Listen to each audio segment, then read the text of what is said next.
You see this picture?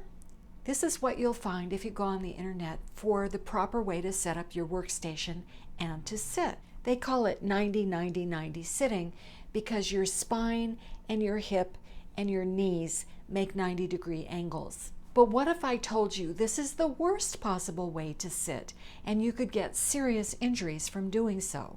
Do you know how to sit properly? You may not realize it, but the chair you're sitting in could be causing you serious repetitive strain injury and back pain. If you haven't been to my channel before, I'm Deborah Quilter. I've written 2 books about repetitive strain injury, and today we're going to talk about the problems of sitting. Most people become injured because they sit back against their backrest when they're sitting.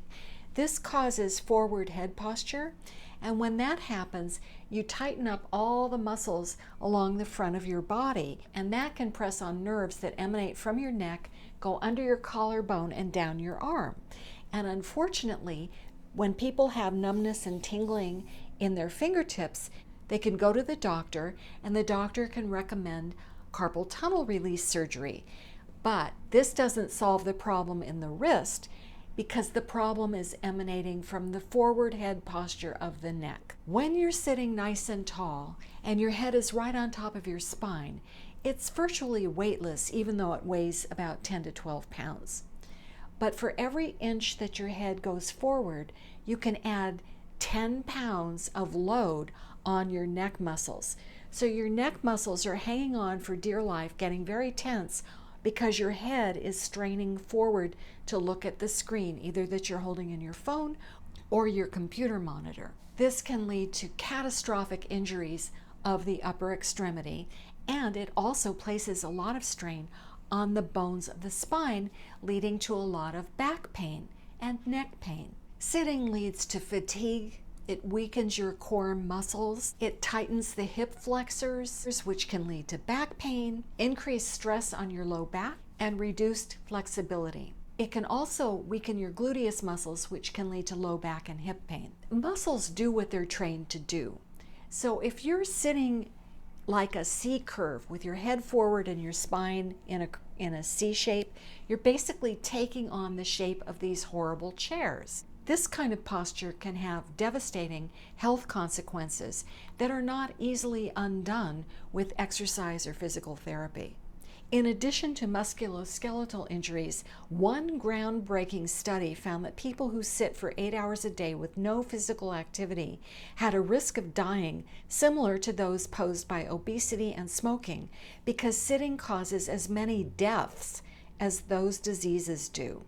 It slows your metabolism, which makes it harder for you to regulate blood sugar and break down fat. Sitting has been linked to increased blood pressure, high blood sugar, obesity, unhealthy cholesterol, diabetes, heart disease, blood clots, depression, osteoporosis, dementia, and multiple cancers. Sitting can literally kill you unless you take measures to counteract it.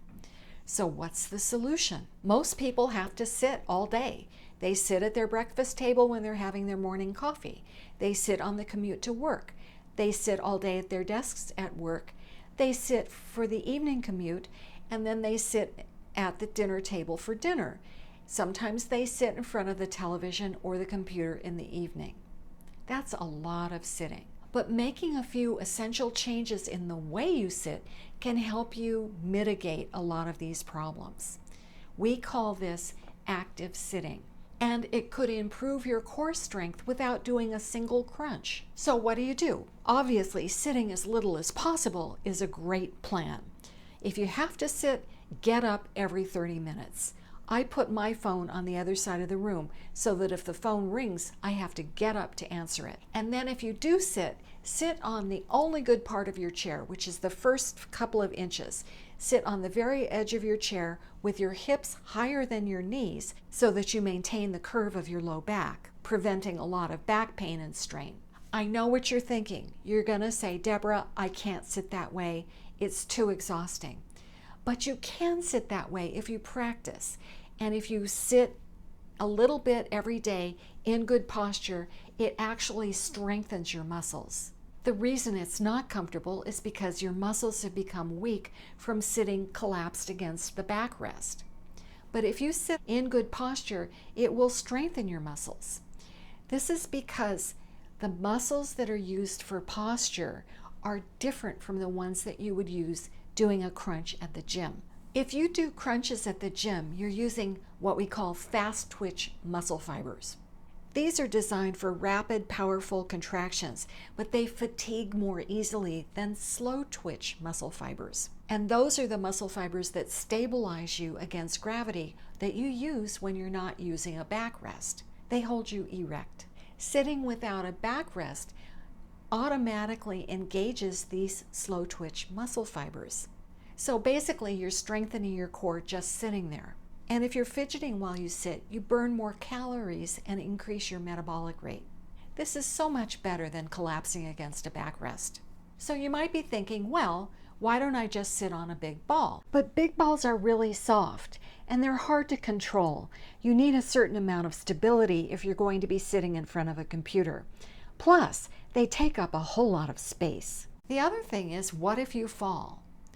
What if you hit your head from falling, or hit your shoulder or your elbow or your wrist?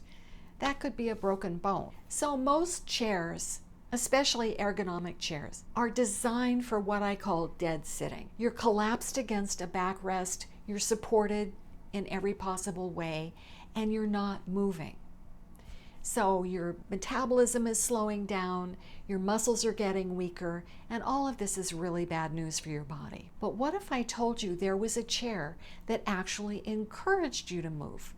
A chair that encouraged active sitting. And there is a chair. It's called the QOR360. I sit on it myself, and I've sat on it for about 4 years, and this chair is a real workhorse. Nothing has ever gone wrong with it. And it encourages what we call active sitting, where you can actually move around because the seat of the chair moves so that you can actually move your hips in a complete 360-degree circle, and that is not possible in most chairs. This chair will actually strengthen your muscles because you have to use them in order to sit on it. It's kind of like having a piece of exercise equipment in disguise, so you're getting stronger just as you're sitting there. Sitting actively increases your metabolic rate because your muscles are active and they burn more glucose and you're using more oxygen. Sitting actively is so much better than weakening your muscles by collapsing against a backrest. The QOR360 is a great investment. It's inexpensive to begin with, especially if you compare it to some of the big name ergonomic chairs. I also like the fact that it's really small. Some of those ergonomic chairs are very big and heavy and they're hard to move, but the QOR360 is small and it's relatively light. If you get the QOR360, get the stable feet. Don't get the wheels because the wheels provide too much mobility. I like to have my feet stable so that I can shift on my sitting bones and use my feet to steer forward, back, side, and front. But I feel like the wheels just don't give me enough stability, and I don't recommend them. There are 2 models of the Ariel. I have the Ariel 1.0.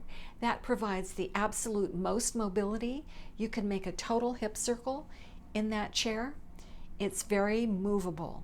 I personally like the version 1.0 because it offers maximum mobility. But if you don't want the idea of that much mobility, they do make Ariel 2.0.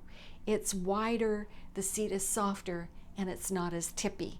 It also can accommodate someone who weighs up to 300 pounds. And there's really great news for people who are shorter because the Ariel comes in 2 different sizes, and you find out your own size by measuring from your feet up to the top of your kneecap, and that will tell you whether you need the short or tall version of the chair. The chair comes in a box, and even I could assemble it myself. If you have RSI, be sure to watch the video that I made about unboxing and assembling the QOR360. You have a 60-day money-back guarantee, so if for some reason active sitting isn't for you, you can send it back and they'll refund your money. If you don't want to purchase the chair, there are other ways to sit actively, and I will cover them in a future video. But meantime, my recommendation for you is to buy the best chair you can and sit in it as little as possible. For more information or to purchase the QOR360 chair, capture the QR code on your screen or click in the link on the details below. Be sure to watch the video that's coming up next or linked in the details below for more great information about repetitive strain injury. And if you have anything to say, leave them in the comments below.